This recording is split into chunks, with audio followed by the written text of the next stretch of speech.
یہ بات میں نے 5ویں جماعت میں پڑھی تھی. علامہ اقبال کی نظم شکوہ جواب شکوہ میں نے پڑھی. بانگ درا مجھے میرے بڑے بھائی صاحب نے بھیج دی تھی.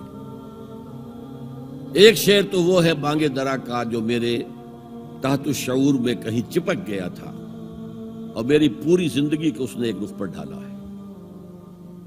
وہ زمانے میں معزز تھے مسلمان ہو کر اور تم خار ہوئے تاریک قرآن ہو کر. دیکھیے یہ بات صرف اقبال نے نہیں کہی. وہ داڑھی مڈا تھا, عالم تو نہیں تھا. یہی بات کہی 14ویں صدی کے مجدد اعظم شیخ الہند مولانا محمود حسن اسیر مالٹا نے.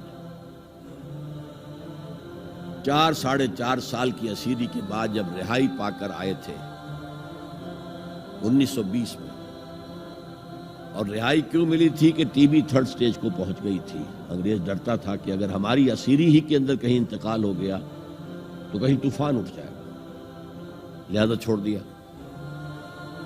دیوبند میں ایک جلسہ منعقد ہوا اور وقت کے سارے بڑے بڑے علماء موجود. اشرف علی تھانوی صاحب موجود, شبیر احمد عثمانی صاحب موجود, مولانا حسین احمد مدنی موجود, ہمارے جو پاکستان میں مفتی محمد شفیع صاحب موجود. اور انہوں نے یہ واقعہ لکھا ہے اپنی کتاب میں وحدت امت میں کہ شیخ الہند نے کہا کہ ہم نے تو اپنی 4 سالہ دور اسیری میں جتنا ہی غور کیا ہے, ہمیں اپنے زوال کے 2 اسباب نظر آئے ہیں. ایک ہمارا قرآن کو ترک کر دینا, یہ لفظ ہے اس کے اندر, نوٹ کیجئے. حالانکہ علماء نے قرآن کو ترک کیا ہے, لیکن اگر آپ نے کہا نہیں تو یہ صحیح نہیں ہے, کیا ہے. ان کا سارا زور فقہ پر ہے, حدیث پر ہے, زیادہ زور قرآن پر نہیں ہے. صحیح بات ہے. کہنے والا کون ہے؟ شیخ الہند. ایک ہمارا قرآن کو ترک کر دینا اور دوسرا آپس کے اختلافات. اور مفتی شفیع صاحب نے اس کے اوپر پھر یہ گرہ لگائی کہ حضرت شیخ نے جو 2 باتیں کہی تھی حقیقت میں ایک ہی ہے. ہمارے اختلافات بھی اسی لیے کہ ہم نے قرآن کو ترک کر دیا.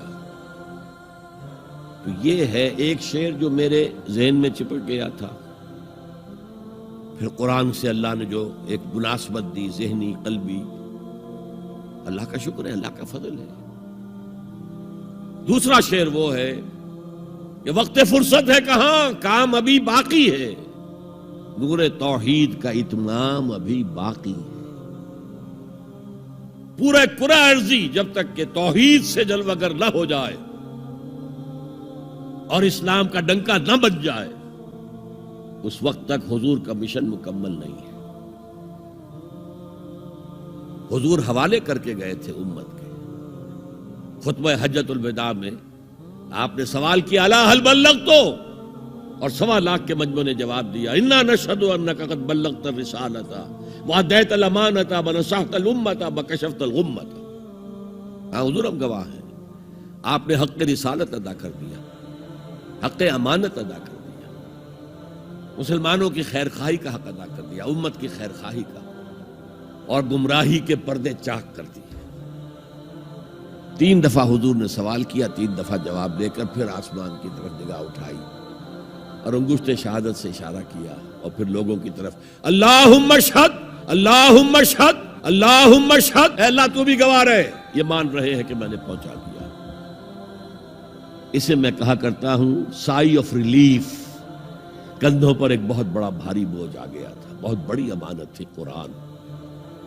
اس کے پہنچانے پر کیا کیا تکلیفیں اٹھائی ہیں. پاگل کہے گئے, مجنون کہے گئے, شاعر کہے گئے, ساحر کہے گئے, مسحور کہے گئے, کیا نہیں کہا گئے. اور پھر جو مارے کھائی ہیں, جو 3 سال کی شیب بنی ہاشم کے اندر اسیری تھی, جس میں کھانے پینے کی چیزیں گھاٹی میں داخل نہیں ہو سکتی تھی. ہماری جیلوں میں تو آپ کو کھانا تو ملتا ہے, وہاں تو کچھ نہیں تھا. پھر طائف کا پتھراؤ یاد کیجئے, پھر مکے سے نکلنا اور 3 دن رات ایک غار میں چھپے رہنا.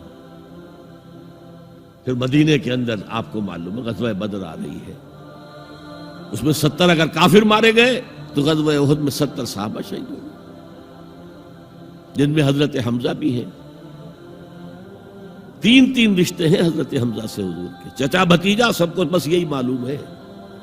چچا بھتیجا، خالہ زاد بھائی، دودھ شریک بھائی، اور عربوں میں دودھ شریک بھائی حقیقی بھائی کے طور پر ہوتا تھا. اور ان کی لاش سامنے آئی ہے کہ ناک کاٹ لی گئی ہے، کان کاٹ لیے گئے ہیں، اور پیٹ چاک کر کے کلیجہ چبایا گیا ہے. یہ سارے بوجھ اٹھا کر اگر وہ حق تبلیغ ادا ہو گیا، اے اللہ یہ مان رہے ہیں، تو بھی گواہ رہے. اور پھر کیا کہا؟ فَلْيُبَلِّغِ الشَّاهِدُ الْغَائِبَ. اب جو یہاں موجود ہیں ان کا فرض ہے کہ ان کو پہنچائیں جو یہاں نہیں ہے. اور یہ ابد الآباد تک کے لیے، قیامت تک کے لیے ہے. انا آخر المرسلین وانتم آخر الامم. میں آخری رسول ہوں، تم آخری امت ہو. دین کی بات پھیلانا صدقہ جاریہ ہے.